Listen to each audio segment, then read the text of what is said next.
Dear students, আসসালামু আলাইকুম। আশা করি তোমরা সকলেই ভালো আছো। তো আজ আমি তোমাদের সাথে আলোচনা করব তোমাদের পঞ্চম শ্রেণীর বাংলাদেশ ও বিশ্ব পরিচয় বই থেকে প্রথম সাময়িক পরীক্ষা বা প্রথম প্রান্তিক মূল্যায়নে কেমন প্রশ্ন হতে পারে তেমন একটি মডেল প্রশ্ন নিয়ে তোমাদের সাথে আলোচনা করব। তো আশা করি তোমরা উপকৃত হবে এবং পরীক্ষাতে তোমরা ভালো করতে পারবে যদি এগুলো তোমরা বাড়িতে কমপ্লিট করতে পারো।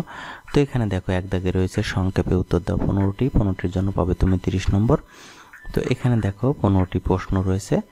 এই যে যেমন কতে আছে বাংলাদেশের প্রথম রাষ্ট্রপতি কে ছিলেন, তারপরে খতে আছে মুক্তিবাহিনীর প্রধান সেনাপতিকে, তারপরে রয়েছে 15ই মার্চ 25শে মার্চ রাতকে কালো রাত বলা হয় কেন, এরকম এখানে 15টি প্রশ্ন রয়েছে। এই 15টি প্রশ্নের তোমরা উত্তর দিতে হবে তোমাদের, এখান থেকে দেখে নিও।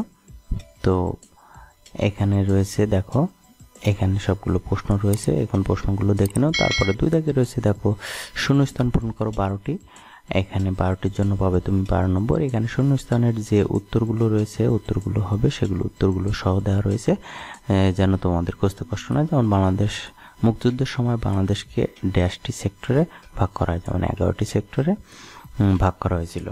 তারপরে ভাষা আন্দোলন সংগঠিত হয়েছিল 1952 সালে, এরকম যে প্রশ্নগুলো এখানে রয়েছে শূন্যস্থানের উত্তরগুলো দেওয়া রয়েছে। তোমাদের ড্যাশ, এখানে ড্যাশ থাকবে, তোমাদের উত্তরগুলো লিখে দিতে হবে। সিপাহী বিদ্রোহের নেতৃত্ব দেন মঙ্গল পাণ্ডে, এরকম গুরুত্বপূর্ণ শূন্যস্থানগুলো এখানে রয়েছে, এখান থেকে দেখে নিও।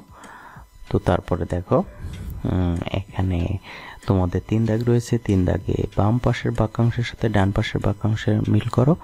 তো এখানে তোমাদের এখানে রয়েছে 5টির জন্য তুমি 10 নম্বর পাবে। তো এখানে দেখো এই যে 6 দফা আন্দোলন যে 1966 সাল, তারপরে নবজাগরণ সৈয়দ আমির আলী, এখানে উত্তরগুলো দেওয়া রয়েছে। গণ অভ্যুত্থান 1969 সাল, তারপরে ওয়ারী বটেশ্বর অবস্থিত নরসিংদী জেলায় বাংলাদেশ একটি উর্বর বদ্বীপ অঞ্চল, এভাবে উত্তরগুলো দেওয়া রয়েছে।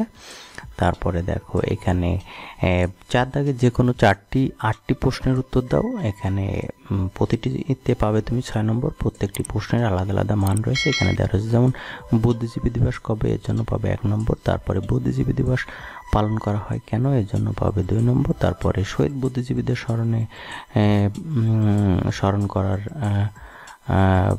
3টি উপায় লেখো, এর জন্য পাবে 3 নম্বর। এভাবে প্রত্যেকটি প্রশ্নের আলাদা আলাদা মান রয়েছে। দেখো এখানে যতগুলো 10টি প্রশ্ন রয়েছে 8টির উত্তর দিতে হবে। তো প্রত্যেকটি প্রশ্নের আলাদা আলাদা মান রয়েছে, সেভাবে তোমাকে লিখতে হবে, ঠিক আছে। এখান থেকে প্রশ্নগুলো তুমি সব দেখে নিও।